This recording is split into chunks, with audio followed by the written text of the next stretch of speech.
All right, what's up, everybody? Welcome to the Bullets, Barbells, and Barbecue podcast. We hope you enjoyed our first episode. We'll do episode 2 today. Today will just be a Q&A episode. We put out a Instagram post and got some questions. We'll take the least shitty ones, and we'll answer those. Matt's with me. Mike's out. His wife had a child. I don't know why he's not here. Right? He didn't have the baby. I don't know why he can't fucking be here, Yeah. but his rules, not mine. And this is why when everybody thinks we were mean to him in the first podcast, this is the reason why, because he gives us all the ammo He's that we still need. going to be the butt of all the jokes. Yeah, we do have a different Jamie in the background who doesn't want to be on the podcast, but Yeah. he may be available to look up somewhat useful things for us. We got an array of questions. Let's start with this, and I'll ask Matt because you probably grill more steaks than I do. The steak of choice for grilling and what you think is the best seasoning. Ooh. It's kind of a broad question because it there's is. a lot of unknown seasonings out there that Yeah. I don't think a lot of people follow. I would actually say that I don't grill a lot of steaks. I do most of them on a cast iron. And go In-home that grilling. route. Yeah, I'll do in-home grilling. Probably because I just don't have a nice enough grill to control the temperature. I don't have and the I'm patience to too grill. lazy to figure it out. I don't have the patience to grill, but I'll smoke something like all day. But I did read an article about the gal called it a slow sear, where normally like the general consensus if you're going to do a steak, you just turn it once and you're done. Like you leave it one side down, flip it, leave it that side down until it's time to take it off. But she talked about a slow sear on the cast iron, and so it's a lower temperature, but you just like flip it every couple of minutes and go back and forth with that. So that's probably what I do the most. I like fatty steaks, like ribeyes. Porterhouse seems to be a little too much fat. I can see that. And I know they use ribeyes for the steak competitions because they do that Yes. SCA steak competition and they use ribeyes.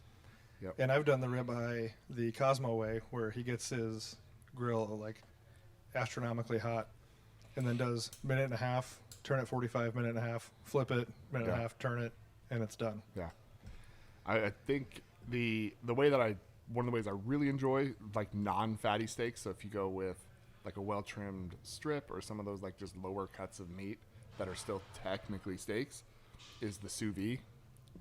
You can sous vide them for like an hour and a half at 132. Take them off, let them cool down a little bit. They'll get down to like the 120, 125. Throw them on, sear them real quick. They get back up to that 130-ish, 135-ish. Almost like a reverse sear. Yeah, and then do it that way, because that way you take those lower quality meats and they just sit in their own juices and marinate and come out delicious. What's your favorite steak seasoning? Smoked beef tallow. Ooh, so not a seasoning. That's my like go-to. I'll do like salt and pepper, and then whatever time I do a brisket, I smoke all the tallow and render it down, keep it in a jar, and I'll put that on the pan, but not a lot. I would assume salt is probably the biggest used Yeah, it's got to be. because there's so many other ones out there, like the Montreal. I'm an okay on the I Montreal. don't. There's too I'm many not a weird big things in it. fan. Yeah. It kind of grosses me out because there's too many Yeah. weird things in it. I like the Famous Dave's. They have like steak rub. It's pretty generic. It's just a shit ton of salt. What about Lowry's? Not Not really a I've steak used it a thing. whole lot. Yeah. I think the undiscovered steak one is to actually just smoke a steak. That's also Super tender if you don't fantastic. care about the crispiness of it Yes, but you can do the same thing as the sous vide. You can smoke it, let Yep. it cool down, and reverse sear it on which a hot is grill. really important to let it cool down. That's oftentimes like you take it off and immediately throw it on the grill, but it's already going to keep going up in temperature a little bit, and then you throw it on a hot grill and it goes up too much. And I think the other thing is the rest part. I think people forget the rest part. Because when Is you rest, it's going to wickedly pull in important. all the juice. Yeah. A steak like that, if you let it sit 5-10 minutes, then Yeah. slice it, a whole different taste. Way different. Yeah. So overall, ribeyes. I would go if I was just picking a steak just because and I think the fattier they are, you get a little more leeway in how you cook them because the fat helps keep everything moist. Where Now, you if you worry about on the grill though, if you're outside on the grill, the fatties, the fires, and the flame right. ups. Yep. That'll get it. But again, I just don't do a lot of grilling. Yeah, I smoke everything. Yeah. Unless I use my green egg and then it gets to like 1,000,000 degrees and I lose my eyelashes and melt my fingertips. Right, you singe everything back. Yeah. Yeah. Yeah, Yeah, I would go. That's been like at least for the last like year or two since I started smoking. I would say I've gone bigger into cast iron cooking with smoked beef tallow. It's kind of like the main ingredient. Where do you get beef tallow at? If anybody listening that cares, you bought some because you brought me some. Where'd you buy it from? Because I'm guessing most of these people are not gonna smoke a brisket and do it because it seems like way too much work. I got it from the times I've bought it have been from Cure in Fort Calhoun. Okay. And they have the old Wagyu tallow, and you can get just regular tallow, or they do have some smoked tallow that you can get. I know there's like Amazon has some. I don't know what the brand is, but the stuff I've seen a lot of barbecuers use is like a black jar, like a black can. Yeah, this is the Wagyu tallow. Yeah, and so they'll buy. You can also buy regular beef tallow, and then just dump it out in a pan and smoke it. Like if you wanted to smoke it with mesquite or cherry, you wanted like a different smoke profile to it, you could smoke that tallow. You're not going to do any damage to it. I would also forewarn: do not use too much tallow. Yes. Or it will just taste like weird, fatty metal. Yep. And it has a different smoke temperature, and it, at least for me, I think it smokes faster. So you use it on lower temps. Like some of the other oils, you can throw in a cast iron and just crank that bitch up, and you'll get like a little smoke coming off there. But like tallow, I think smokes real quick. So if you're like me and you don't have a hood vent over your stove and you want to do that in a cast iron, it's a very, very fine line between a nice food in a non-smoky atmosphere or eating in a forest fire. Yes, it's like making bacon or fish in your house, and it just smells like the worst college party you've ever been to after an all-night party. Oh, yeah, just no good. Let's see, question 2. This is a good one. What advice would you give a lifter who didn't play high school or college sports who take up powerlifting? I think to start with is, like we talked about last week, I think if you have never weight trained, I would start with like a 12-week or even longer bodybuilding program. Mm-hmm. Develop a good base. Go from there. I think take your time technique-wise and be honest about your numbers. Yeah. Don't try to jump into something you're not ready for, because most people get super gung-ho and get super stupid. Right. They get hung up on the number, and they're like, oh, I want this, or whatever reason. The other piece I would add is like the bodybuilding thing, because that's just volume, and you just need to get stronger, and so that'll get you all that general all around. Check your mobility and like see how squatting feels. So I think squatting is where most people get hung up on, like petering out too early because they get hurt or they don't have the mobility to do it. They just get worn out. But like check that stuff early on, and like if you need to improve your mobility, work on that. Well, yeah, and in that mobility, where your technique lays. I mean, especially like someone like you who's had like every joint replaced. Yeah. You can prevent a lot of that by cleaning up your technique. Not saying that you didn't. I mean, I think you have genetically the tendons and ligaments of an 80-year-old woman. At least, yeah. Yeah, for the most part. Yeah. But if you can clean that up and get strong in the right pathways. Yes. And I will always advocate every beginner to box squat. 1,000,000%. Because it's the easiest way to teach somebody how to squat. 1,000,000%. Like box squat. Build your own box, grab a fucking chair. And start high. Chair. If you're not bendy, start high. Yes. And just slowly work the box down to where you can get to it. And then if you can squat to a 12-inch box, it's kind of a standard for below parallel, you're fine. But don't completely depend on box squatting, because then I got super good at box squatting and I was really shitty at free squatting. And that's a real thing. Yeah. Yeah, no, that's a really good point. That's probably like I think one of the best ways to improve your mobility in the squat position, because like it teaches you how to sit down, how to go in control, and you can like progressively, like I said, start high, work your way down to something that's comfortable. And you can use pads, you can use a bunch of different stuff to kind of change it up as you work your way down. And I also don't think that, I'm not going to 100% disagree with what people have said, but I think for beginners, I would not start with like a West Side Conjugate program for a beginner. For the reason, because I have multiple reasons. Number one, I think a linear program builds a good base for you. You're working your 10s, 8s, 5s, 3s, and you're slowly working up. You're building volume. You're building muscle density. You're building the right movement patterns. Yeah. But I also think that someone who does true conjugate, true West Side, there is only a small percentage of people in the world who can really do that. Like actually Do oh, it. Yeah. To actually push yourself to a maximal effort.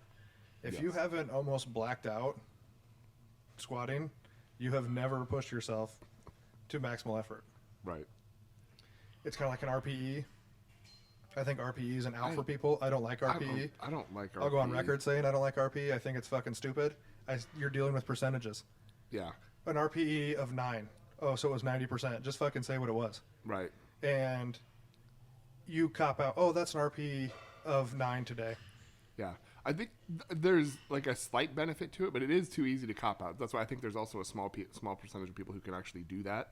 Because like if you show up and you just kind of feel shit, like you didn't sleep well that night, like your RPE, you know, of 9 for that day, if that's what it is, it might be like 20, 30 pounds lower than whatever it might be have been like 4 days ago, right? For whatever reason you run down. So like you can use that as a gauge, but I think it's too easy for cop out. And then the other counterpoint would also be just like maybe don't train that day. Well, yeah, Or- maybe don't train that day, or like the idea of like with a linear program, you know what your numbers are going to be, Yeah. so you can prepare for the day. Yeah. You can be like, oh, I got to squat 400 for 3 sets of 2. I need to go to bed at this time. I need to make sure I eat, blah blah, because if you're looking at RP or you think you're doing conjugate, you're just going to do like whatever you think that day, and are really going to push yourself. It's too much of an easy cop out, especially if you're mentally weak. Yeah. There's got to be severe mental fortitude.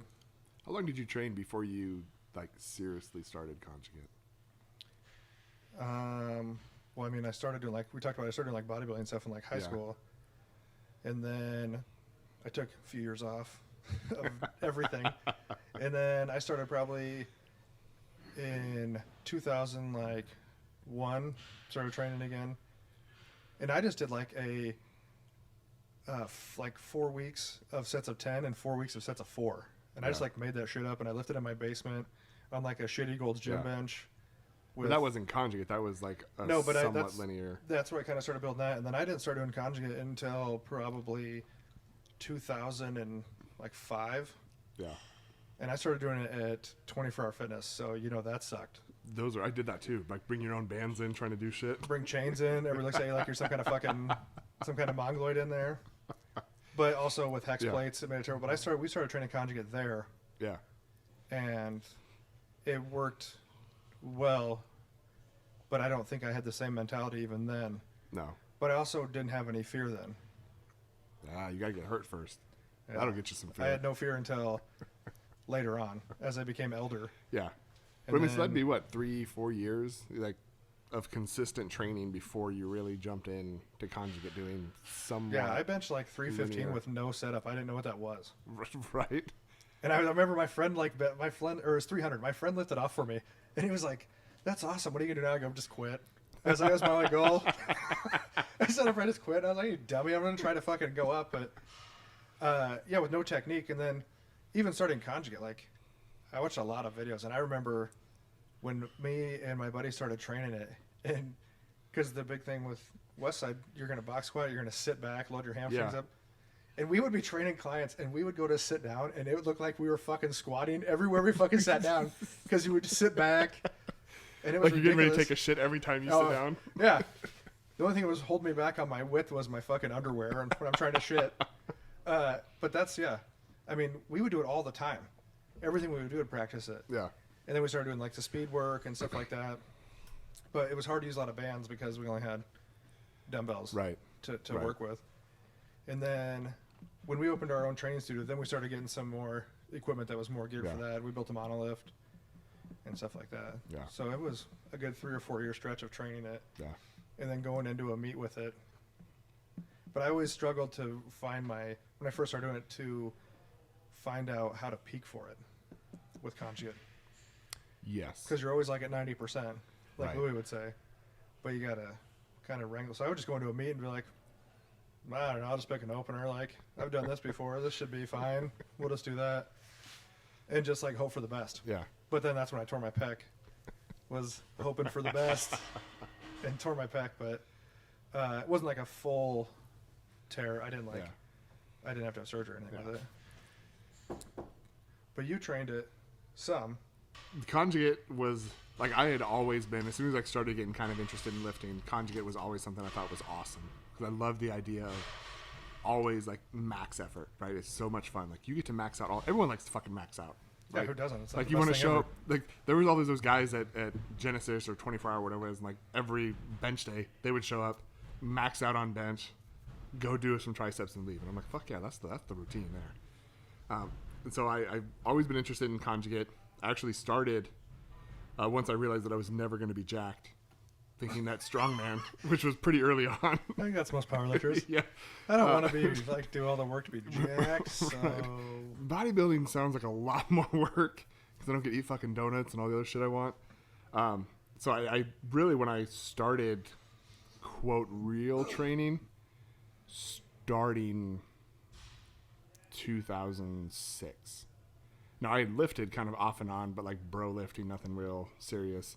Plus I was over 21, so I just fucking drank away any gains that I might have got. and you still drink away most of the gains. But I would have to get gains to drink them away first. Also true. Also true. Instead of this is just my life and health that's going down the tube now. At least you're enjoying it. Oh, having a great time. Yeah, this is way better than training Yeah. sometimes. Yeah, but the check liver light shirt, like that really speaks to my soul. That one hits home. No, I've seen it in effect.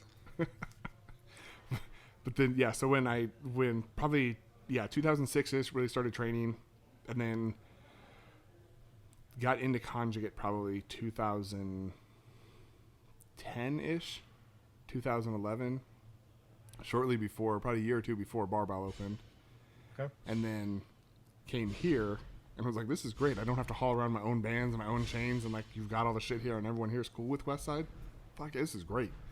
And that's, I say, it was right around that time, probably getting into like 2013-ish, 2014 is when like I feel like I finally actually really understood conjugate and was able to, at least to the best of my ability, like push myself and like really challenge with like close to what a real max effort was, and be able to like somewhat effectively program max efforted lifts and the accessories and kind of put all the stuff together. And then I really think my best training year in conjugate was that year that I got to skip out and work in the afternoon and come and train with you guys at like that was 2016, That was when we 15, kind of we 16. test ran simple strength. Yeah, we test ran simple strength, and we did that a couple times. But then we also did the conjugate, which I think that really, to me, really exemplified what conjugate means. Where like you have someone you can train with, especially us, because we were pretty close in strength on a lot of lifts. And So- that's where I think people get, when people talk about Westside, I went to Westside and trained for a weekend. Now I'm not like, oh my God, I'm a Westside lifter. But you learned at that point that Westside it's about the environment you train in. yes, Now, obviously, with Louis standing there, that makes a big difference. right. But it's all about the environment. It's not Yeah. always the place. And you can create the environment depending on Yeah. how much work you want to put into it. yes, And that's what I think differentiates like these powerlifting clubs and different stuff like that, and the idea of like people trained as teams. And actually kind of going back to the original question, which we've kind of, obviously, spun off, which we always do. But get into a good group of people that will show you the right way to do it, but it won't push you further than you should go. Because knowing where somebody should go is very important. Right. Not just like, you completely fucking rounded over on that squat and it looked like dog shit. You should totes right. go You up. need people that are going to point out everything bad that you did constructively. Like it's not like, oh, hips, right, when they're pulling. Like, Yeah, and the problem is that everybody now is so, and we talked about it a little bit last time, everybody is so out for themselves. There's no teams Yeah. anymore. There's no crews, whatever you want to call it. And you don't, and actually, I think you don't need a crew of like 10 people. If you have a crew of like 3 or 4 people, Right. that's all you really need. And like the old saying, like, well, if you're the strongest guy in the gym, go somewhere else. That's a fucking terrible idea because, no one would be at Westside.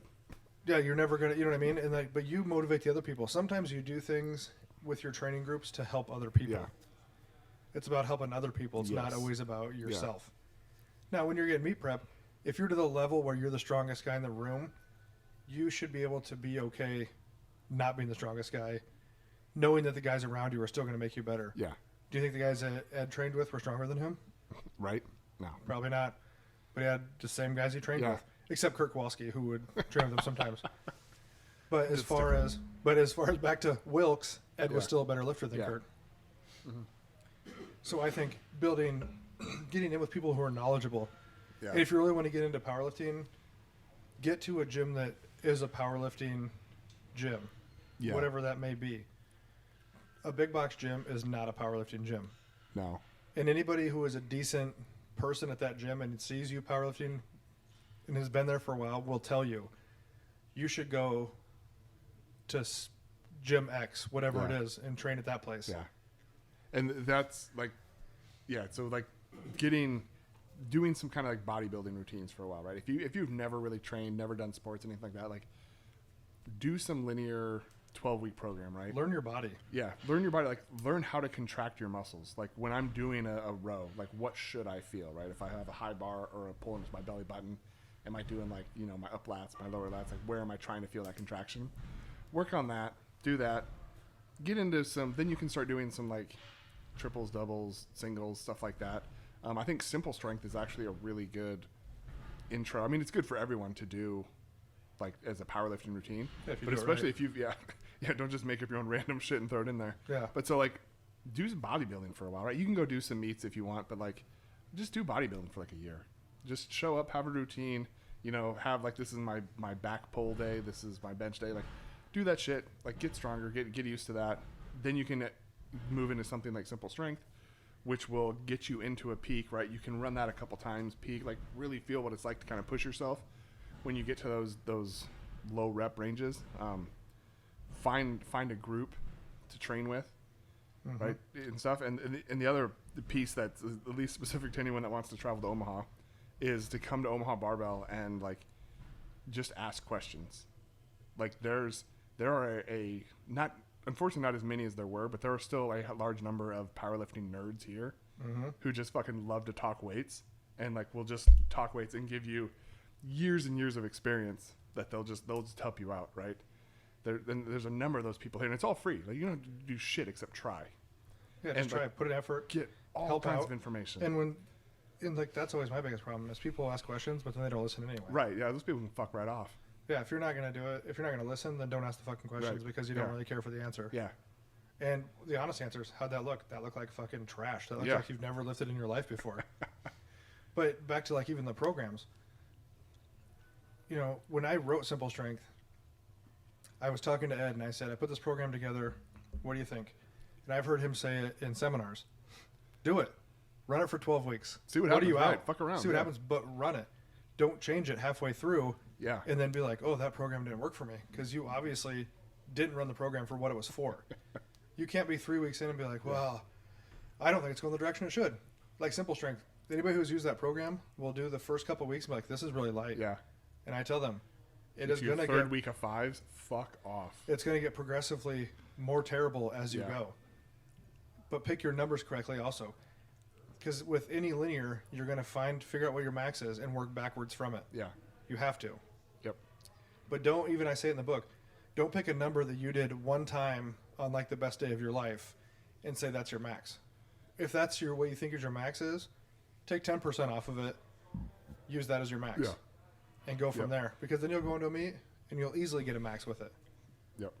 And there's all the information in there you need. Pick the right accessories. That's the thing too. Just because you train in a group doesn't mean you all have to do the same accessories. Fuck. If you and I yeah. are training Jesus, together, right? If you and I are training together and you're weak off the chest on the bench and I can't lock it out, we do not need to do the same Right. accessories Right. every time. But at the same point, like you've got to run the program for a while. Like, so you and I train together, right? And we do the same program, same accessories and stuff, but like you get stronger and I don't, right?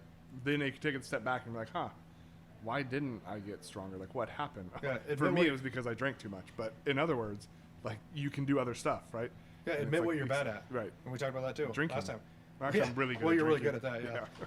But admit what you're bad at. Fix what you're bad at. Yeah. And your lifts will come up. And then you can start to use those accessories like we talked about last time as your builders Yeah. whatever. But I don't think you have to have been a high school athlete. And I know in the last episode I said that some of the best lifters I've seen were super athletic people, but just chose powerlifting over other things. Right. But I think the reason they're a lot better is because if you're pretty athletic naturally, your proprioception and knowing where your body's at and what it's doing all the time, Right. you're ahead of a lot of people. Yes. You can build that, but Yeah. some people are naturally gifted Yeah. with that. And figuring out if you are that person that's gifted with that, but you have to start somewhere. Yeah. And start, like you said, the base bodybuilding program. Do it for like 12 weeks. Right. Build some base strength.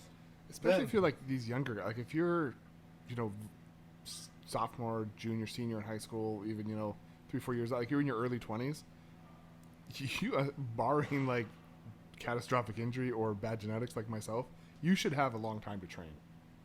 So Yes. take a couple years, run a bodybuilding program, and just fucking like eat all the food you want. Like get as well, maybe not get as fat as you want, but like eat enough food, right? Get Get strong, get jacked. just get strong in all these positions and all these movements, and then you can start focusing on powerlifting. And if you're or worried about it- strongman or And if you're worried about it, if you get like super jacked in high school, you will pull way more chicks than any football player will. right, Super jack guys always win. they do. One of our other questions was, where do I see the gym going in the next 5 to 10 years? And if you listen to our podcast and you don't know who we are or where we're at, we are recording in the real Midwest Mecca of strength. We're at Omaha Barbell in Omaha, Nebraska. And when we started this place, we were 3,200 square feet. And right now we're at 9,600 square feet. And my idea, mine and my wife's idea when we opened this place was I had been to Elite Fitness, trained at Elite Fitness, and at that time it was I believe the S3 compound. Right. That's elite FTS, right? Yeah. Yeah. In the S3 compound, which was like this like grimy warehouse that was right next to their offices when it used to be it looked like an old house in London, Ohio. And I just saw what they had in the environment they had, which Dave Tate of Elite Fitness tried. I mean, he trained at Westside, so he's obviously going to try to replicate that environment to an extent, but also to a professional extent at the same time. So I went with the idea is I wanted to have something for everybody. You could train anything in here, whether it was bodybuilding, powerlifting, sport, any kind of sport specific. Between the environment, the equipment, and the knowledge, there is no one in the area that's better than us. No. Equipment, you can have all the equipment you want to, but if it's just repeats of shit that no one wants to use, Right. we just have all the shit you're going to use and some weird unique pieces, maybe some homemade pieces. But I mean, there's another great gym in town that has all kinds of equipment, but who gives a fuck if you have 20 different lat pull down machines? Right. I don't really care. Right. If you're Phil Heath and like you're top level elite and you need like this one little special piece, cool. I mean, Yeah, I've watched maybe, Pumping Iron but and seen the shithole that Arnold trained in. In that Dorian shithole, Yates fucking Temple Gym. yeah. Dorian Yates had like 7 pieces of equipment. You know, but he got what he wanted for specific movements. I mean, and by shithole, it was a Gold's Gym that Arnold trained at, but it was pretty bare It was pretty equipment rough, yeah. that him and Franco trained with. But we wanted to be able to build the best people no matter what they wanted to do. Mm-hmm. So, I mean, that's why we have a plethora of bars, monolifts, combo racks, competition benches, but also all the best hammer strength pieces, in my opinion, that they've made. And most of them are back pieces. Hammer has probably in my opinion, the best back pieces. That high row plate loadable one, that's the white one. You can get The like low this- row. Yeah, the low row. Yeah, the high rows. Yeah, Yeah, whatever that one is. Yeah, that one's fucking money. Throw a Yeah, couple I don't think bands on anybody that. makes better back equipment than No. hammer strength does. Uh-uh. Surely on No. how they design the motion of it Right. and how it goes. And then obviously everybody has a cable machine. Who gives a fuck about that? But everybody has one of Right. those. And I think one of the pieces that sets barbell apart from the however many other gyms like I've personally been to is like there is an atmosphere here of support for whatever you're trying to do, right? Like there's a shitload of people here that are never going to compete, right? But they are trying to get better, right? So people of all kinds of fitness levels, right?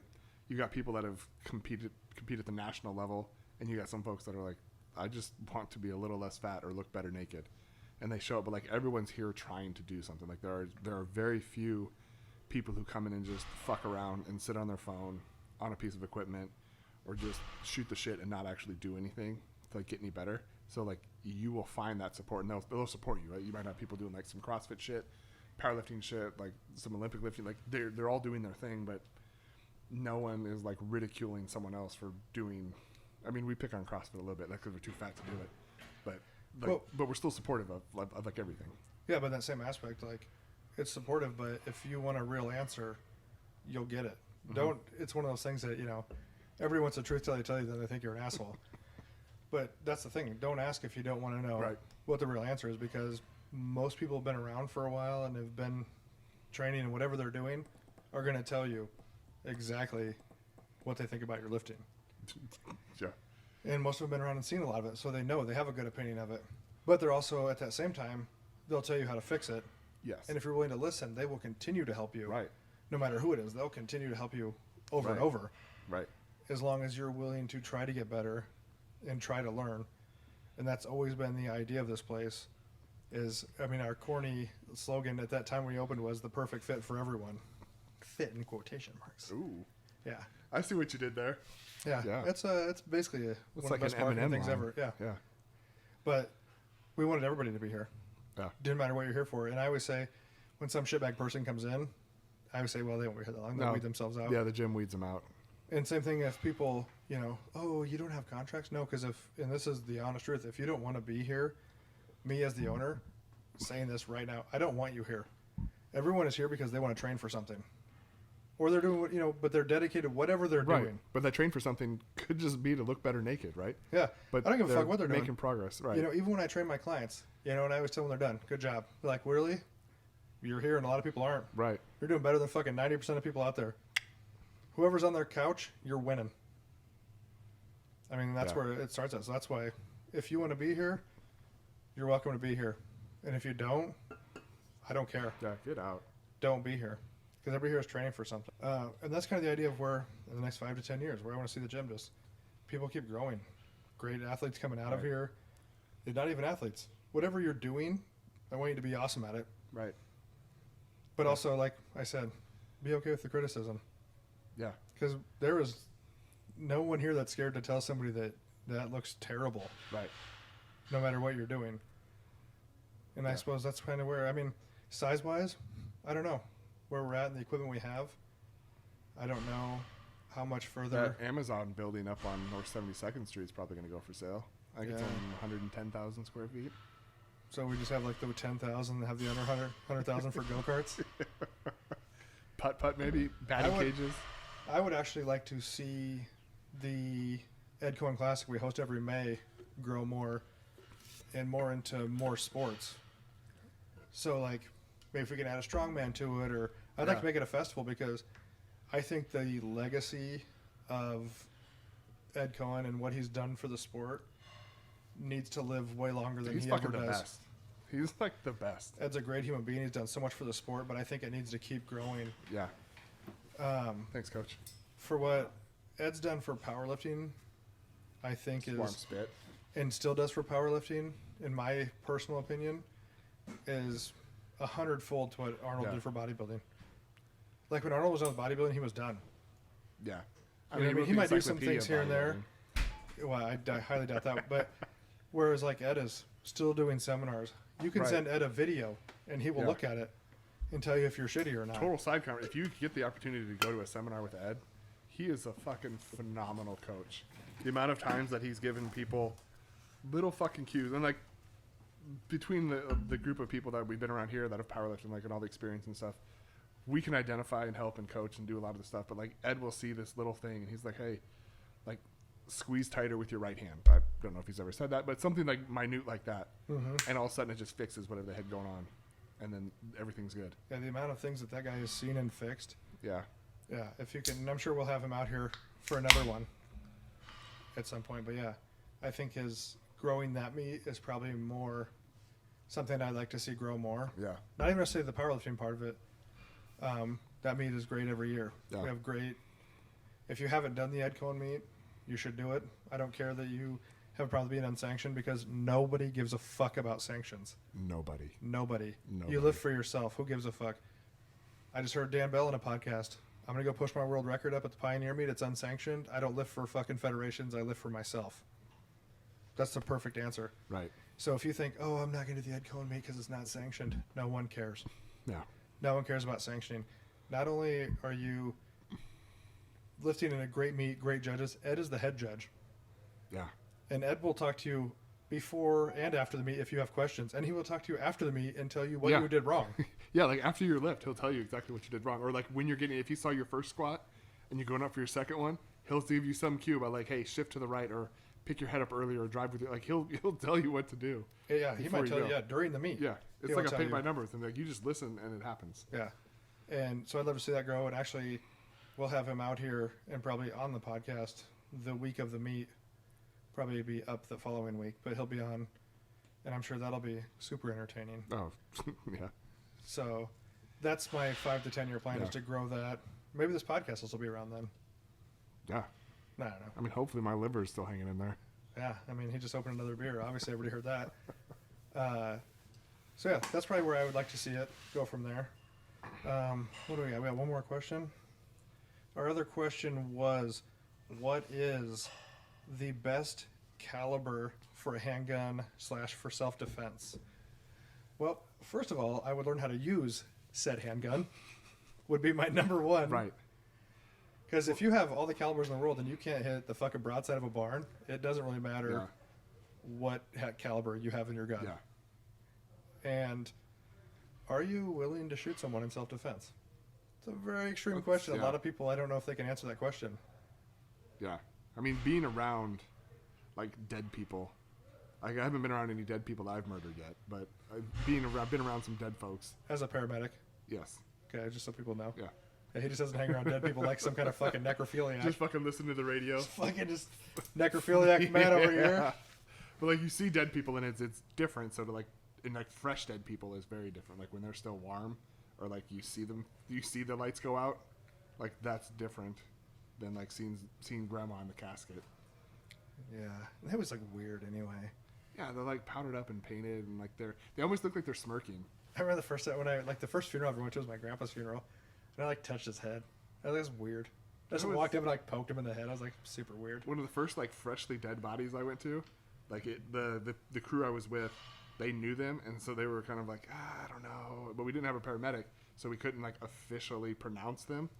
And So you guys just stood there and like poked him with a stick? Almost.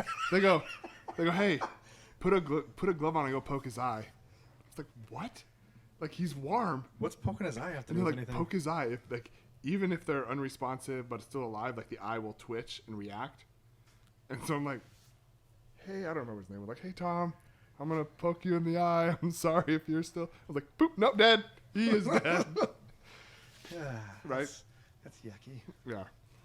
But yeah, so that's part of it. Are you willing to shoot someone if Right. they came in your house / and or in self-defense?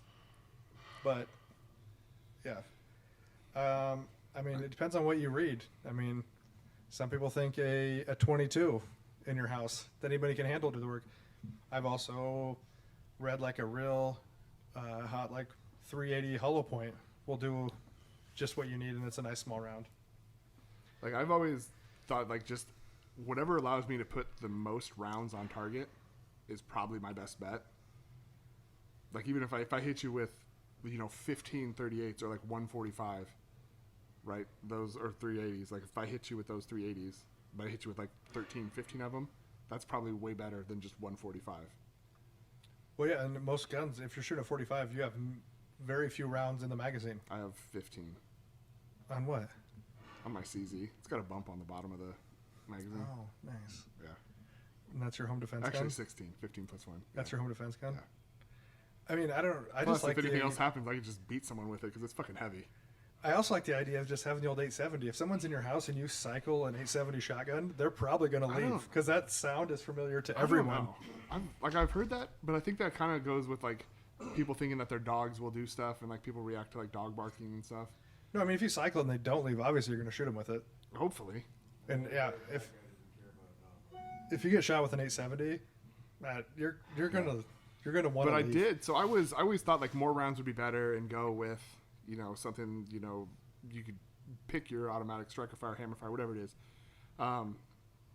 But listening to a podcast with these wilderness guys out of Alaska, they switched over and said they all carry revolvers because in the heat of a fight, like if that gap gets closed and they're there, and like you bury that that pistol, that semi-auto, like in their gut, their skin can push back on that slide, and then it's not going to fire. Oh. So you're kind of stuck there. But if you take that revolver, you fucking put it all the way up their butthole, that thing will still fire. We went from their guts to their butthole. That was a very extreme transition. Listen, if I'm gonna shoot someone, we're gonna get it done. I mean, as far as an answer at my house, I have a Taurus Judge, which is 410 shotgun rounds and 45 long Colt. And Like, do you know which one it's loaded to shoot first, the 45 or the 410? Because it's 410 home defense rounds with metal discs and BBs. There's 3 of those, and then there's 2 45 long Colt hollow points. to finish it off? So you hit them with 4 and then finish them Yeah, off. they shot those home defense ones into a door, and it put a fucking like 6-inch hole in a door. Nice. And it's got a red dot and a flashlight on it. So, I would say overall, whatever you're most comfortable with. If you're gonna have a self-defense gun / home defense, shoot it a lot Yeah. so you're comfortable with it. So when it's in your hand, you're not like awkward. You feel okay with it and ready to go. And then when you get that tunnel vision and someone's in your house, are you going to be able to shoot them? Right. But the more comfortable you are, But I think even outside the house, like in a street altercation, right? Like Yeah, someone again, comes, they like- want your car, they want whatever. you're always going to get in that fear mode, that tunnel vision. And Yeah. can you operate the gun? Right. And the big thing is, like, you see, especially with all the news about, like, that follows everything that police do, like, you see a lot of police, like, I don't know about a lot, but the ones that make it on TV, like, they freeze up and they lock up. Like, they get in that fight or flight. Like, there was, we watched this safety video through the department that had to do with, it was showing, like firefighter rescue services interacting with law enforcement in some different scenarios. And they showed where the instance, what it had ended up happening was law enforcement was on scene. So like your rescue and fire were like, they'll stay back until law enforcement shows up. Law enforcement showed up, made contact, and then fire and rescue came up like too soon. And so they were there. And that the officer on scene, like he just kind of like froze in this, like he didn't get out of his OODA loop or didn't get into his OODA loop. He was just like stuck on observe. And he was just telling the guy, like, drop the gun, drop the gun, drop the gun. And the whole time, the guy's just, like, slowly pulling his gun out, closing the distance, and then shoots the cop, and then shoots one of the firefighters and one of the paramedics. It's like he got in that zone of freezing. Like, and assuming most police have a lot more training than the rest of us do on encounters like that. Obviously. Like, if there's an opportunity for them to freeze with the training that they have, there's even a higher opportunity for us to freeze.